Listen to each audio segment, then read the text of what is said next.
తెలంగాణ రాజకీయాలలో మరోసారి వేడి మొదలైంది. భారత రాష్ట్ర సమితి అధినేత కేసీఆర్ సుదీర్ఘ విరామం తర్వాత పూర్తి స్థాయి రాజకీయ పోరాటానికి సిద్ధమయ్యారు.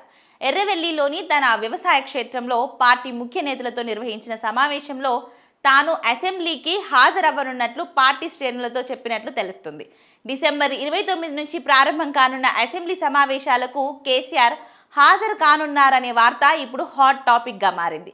ప్రతిపక్ష నేతగా సభలో ఆయన అడుగు పెడితే అధికార కాంగ్రెస్ పార్టీని ఇరుకున పెట్టడం ఖాయమని రాజకీయ విశ్లేషకులు భావిస్తున్నారు.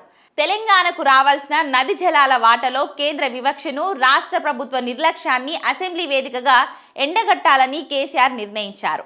కాంగ్రెస్ పార్టీ చరిత్ర పొడవునా తెలంగాణకు ద్రోహం చేస్తూనే వచ్చిందని, ఇప్పటి ప్రభుత్వం కూడా అదే బాటలో నడుస్తుందని ఆయన విమర్శించారు.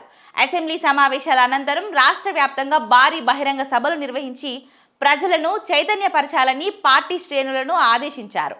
ఇక కేసీఆర్ ఈసారి విమర్శలకే పరిమితం కాకుండా మళ్లీ ఉద్యమ తరహా పోరాటాన్ని నిర్వహించాలని చూస్తున్నారు. కేసీఆర్ అసెంబ్లీకి వస్తున్నారన్న వార్త బీఆర్ఎస్ కార్యకర్తల్లో కొత్త ఉత్సాహాన్ని నింపింది. గత కొద్ది కాలంగా మౌనంగా ఉన్న పార్టీ శ్రేణులు ఇప్పుడు పోరాటాలకు సిద్ధమవుతున్నారు.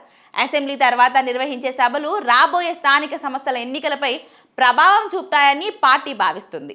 ఇక కాంగ్రెస్ ప్రభుత్వం ఇచ్చిన హామీల అమలులో వైఫల్యాలను ఈ సభల్లో ప్రధానంగా ప్రస్తావించే అవకాశం ఉంది.